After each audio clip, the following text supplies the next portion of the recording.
President Asaduddin Owaisi on Thursday questioned the centre over the recent terror attack in Pahalgam, in which 26 Hindu pilgrims lost their lives, and demanded that the government continue its counter-terror operation.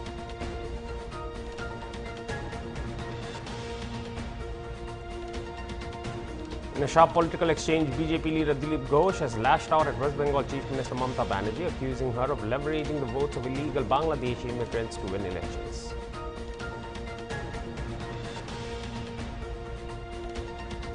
Thirty Congress members were suspended from the Chhattisgarh Legislative Assembly for a day on Thursday after they created an uproar accusing the state government of failing to ensure an adequate supply of diammonium phosphate fertilizer.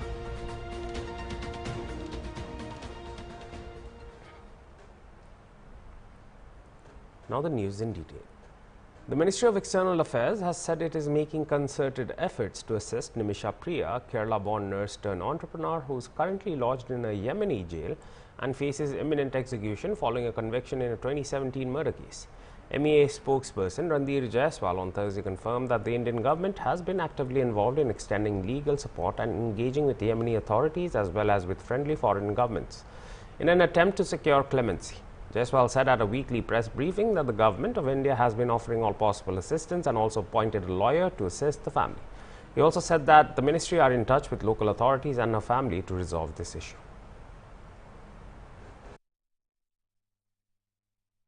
You all have been following this very closely. This is a very sensitive matter, and the government of India has been offering all possible assistance in the case. We have provided legal assistance and also appointed a lawyer to assist the family. We have also arranged for regular consular visits by a family, and we are also in touch with local authorities as also the family members to resolve this issue. This included concerted efforts in recent few days to seek more time for the family of Ms. Nimisha Priya to reach a mutually agreeable solution with the other party.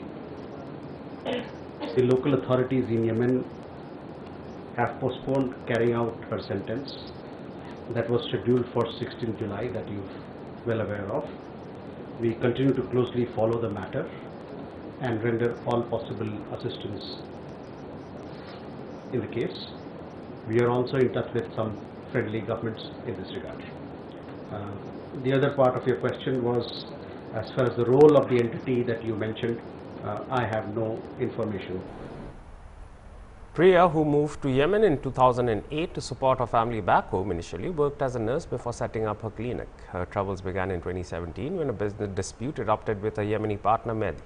She allegedly administered sedatives to him in an attempt to retrieve her confiscated passport. The sedatives reportedly proved fatal. Priya was arrested while trying to leave the country and was convicted of murder in 2018. A Yemeni court sentenced her to death in 2020, a verdict that was upheld by the Supreme Judicial Council of Yemen in November 2023.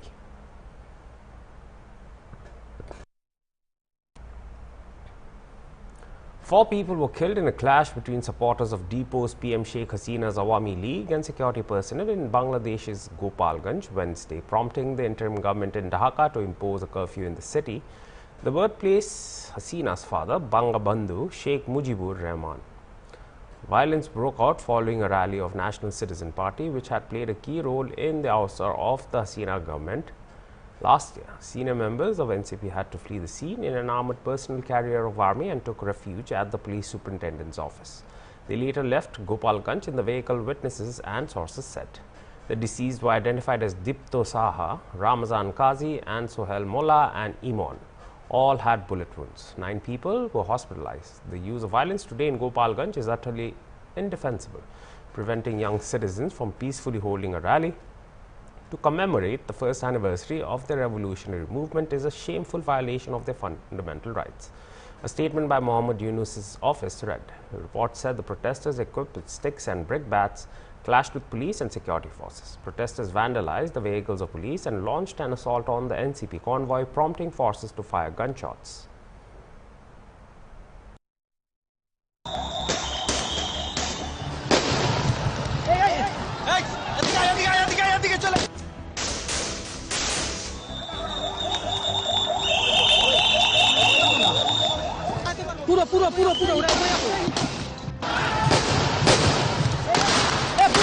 ফুটাচ্ছে police. এদিকে চলে। এবং সিপির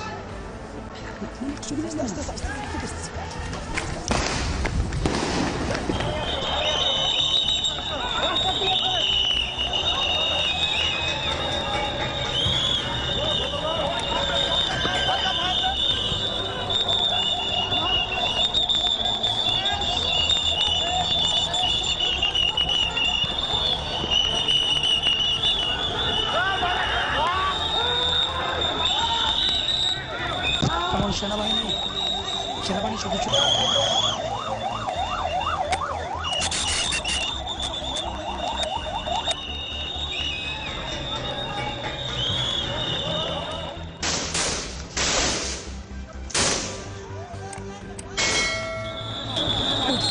একজন একটা press নিতে পারে।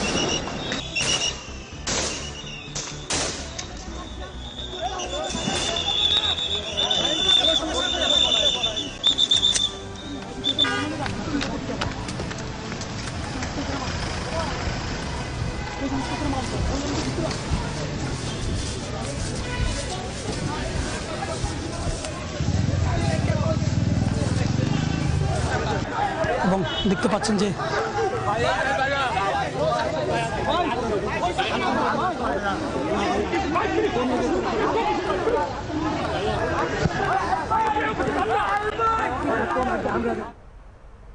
We'll be right back after a short break, so stay tuned for more news.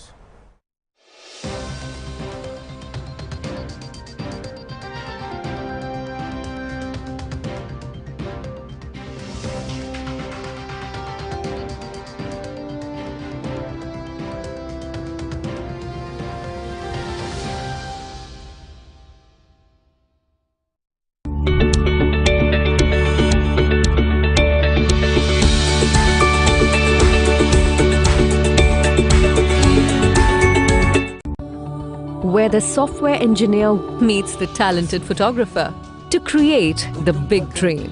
The world comes together at Sharda University.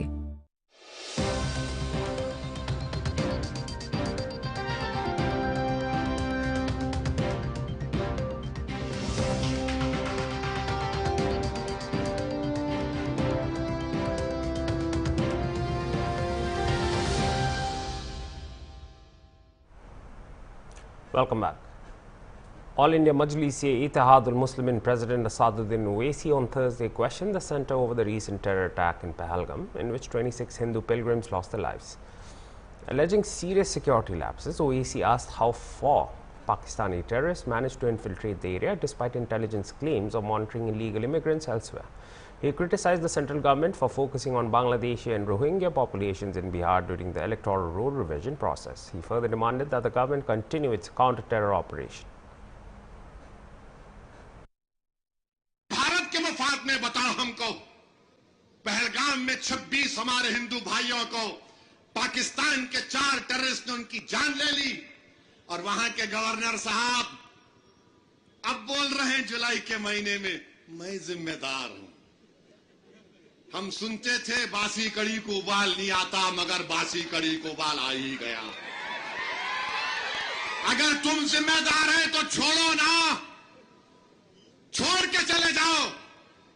आखिर कैसे उस पहलगाम में वहां पर आतंकवादी कैसे पहुंचे बताओ हमको। अगर तुम ये कह रहे हो कि बिहार में बांग्लादेशी रोहिंग्या है, तुमको उसकी खबर है, तो पहलगाम में वो 4 टेररिस्ट कैसे पहुंचे मेरे को बताओ। तुम बोल रहे हैं कि बिहार में नेपाली है, तो फिर पहलगाम में 4 टेररिस्ट कैसे आए। तुम सो रहे थे, तुम्हारा एडमिनिस्ट्रेशन आंख बंद करके बैठा था ताकि वहां पर 26 हमारे हिंदू भाइयों के सरों में गोली मार दी जाए। बताओ, जब तुम इलेक्टोरल लिस्ट के नाम पर बांग्लादेशी रोहिंग्या बोल रहे, अरे पहलगाम का बदला लेना है।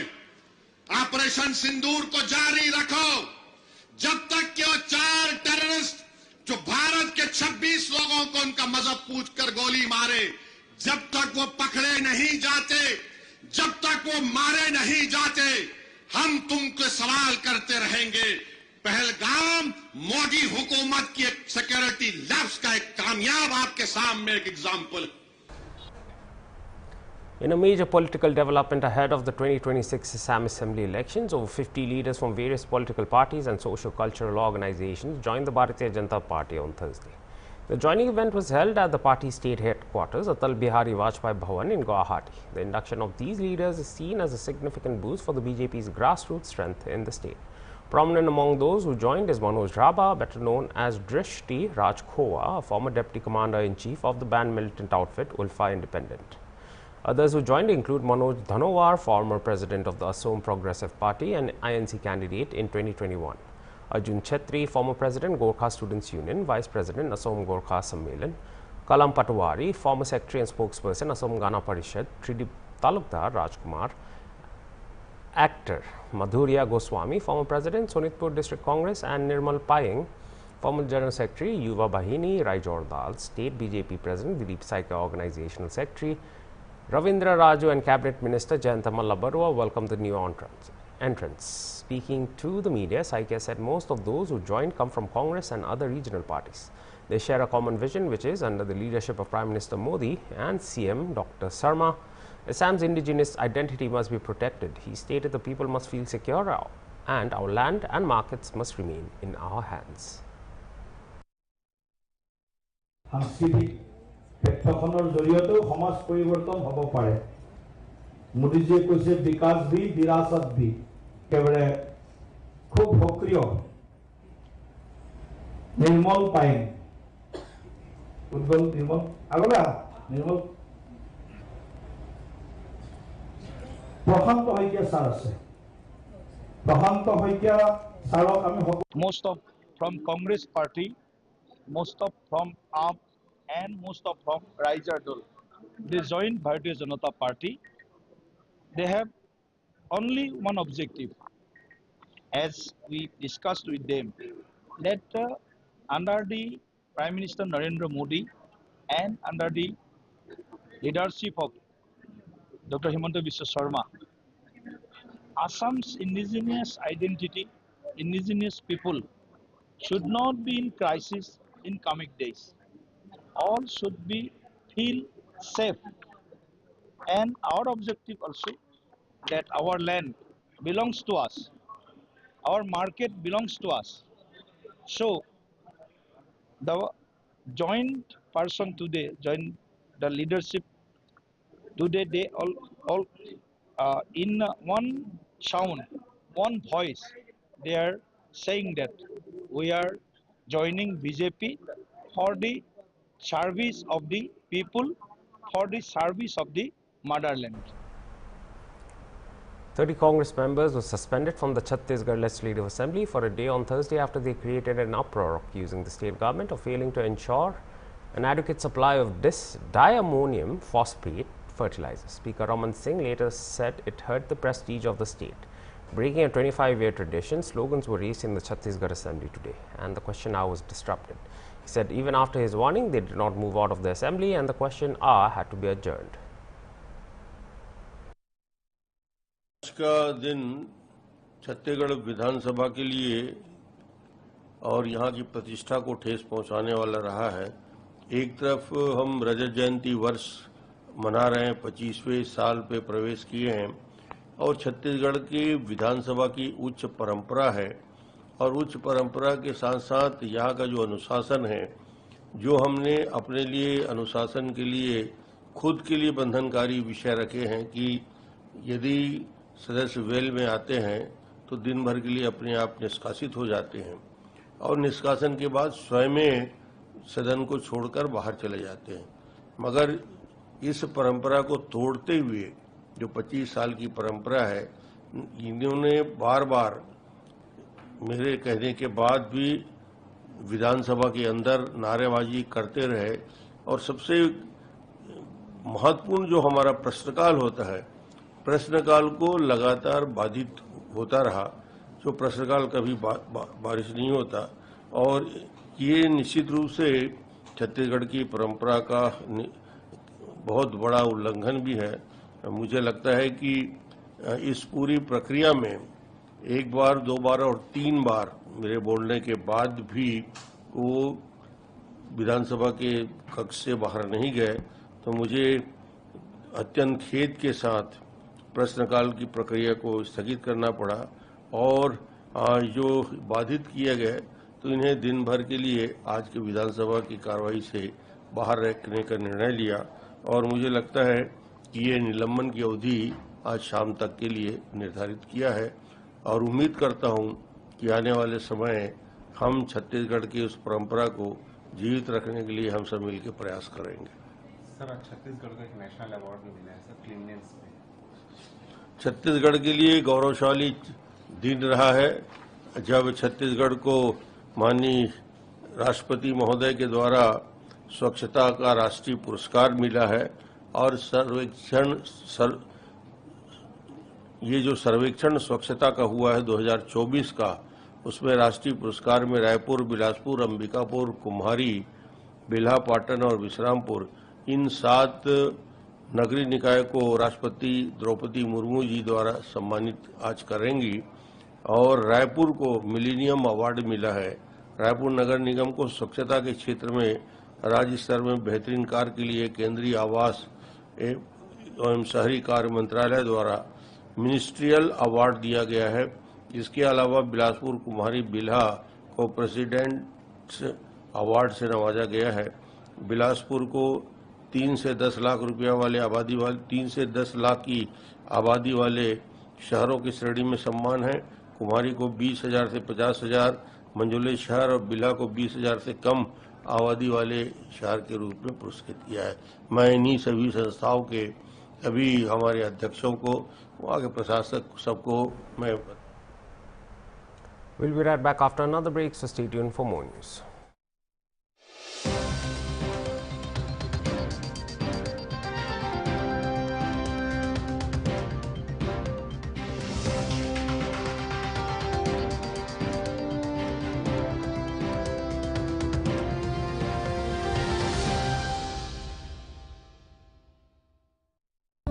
Where the software engineer meets the cool UI UX designer to create the big dream. The world comes together at Sharda University.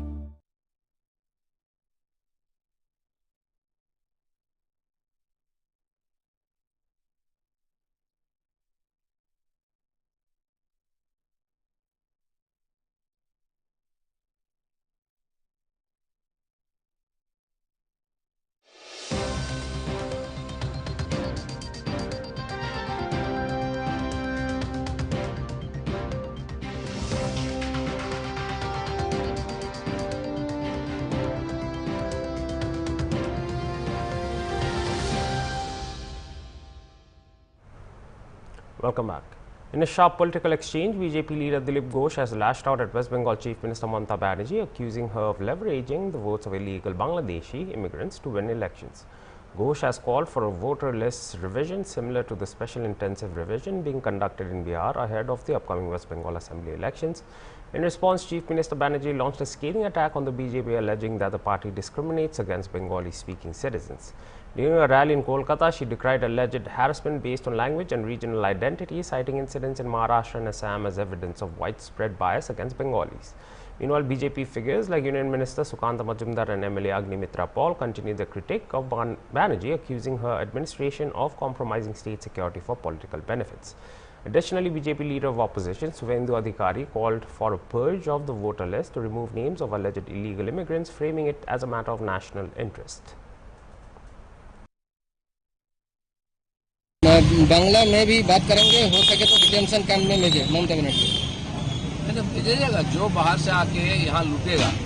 केंद्र सरकार की जितना गरीब कल्याण योजना का लाभ बांग्लादेशी मुसलमान ले रहे हैं बंगाल में, और यहाँ वोटर लिस्ट में नाम है तो ममता बनर्जी को हर चुनाव में जिताते वही लोग। इनको पहले अलग करना चाहिए, इनको डॉक्यूमेंट मांगना चाहिए, और बिहार जैसा यहाँ भी पश्चिम बंगाल में चुनाव को पहले स्क्रूटिनी करके वोटर लिस्ट में काटना चाहिए, नहीं तो चुनाव का कोई मतलब नहीं बनता। 26 में बंगाल, उसके बाद दिल्ली ममता बनर्जी। बहुत दिन का दिल्ली का सपना है उनका, लेकिन पहुँच नहीं पाएंगे। बंगाल में भी अगले बार अपना सत्ता बचा कर रखिए, बहुत होगा। दिल्ली छोड़ दीजिए, हम देखते हैं। बिहार में 35 लाख वोटर का लिस्ट पे निकल गया, उससे ज़्यादा फर्जी वोटर बंगाल में है मवेशियों का, उसको साफ करना चाहिए बिहार स्टाइल में। Last That was all for this hour's bulletin. For more news and updates, stay tuned to Hornbill TV. Goodbye.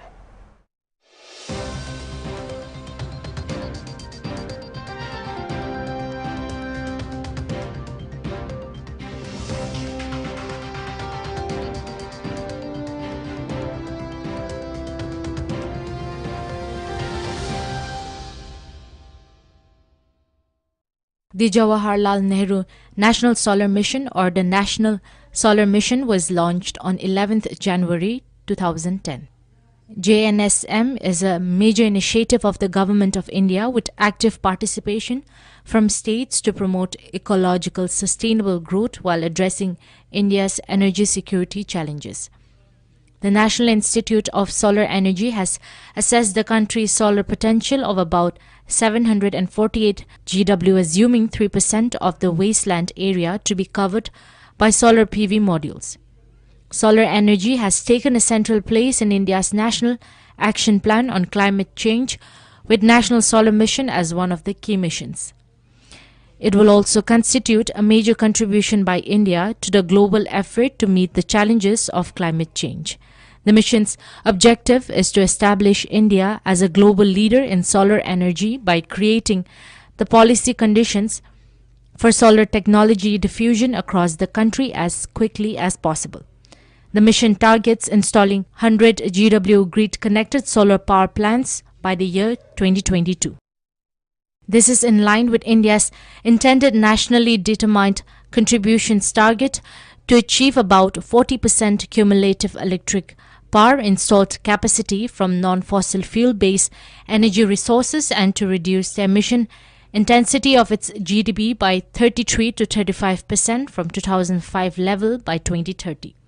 To know more about this mission, one can check into the Ministry of New and Renewable Energy, that is mnre.government.in, for more details.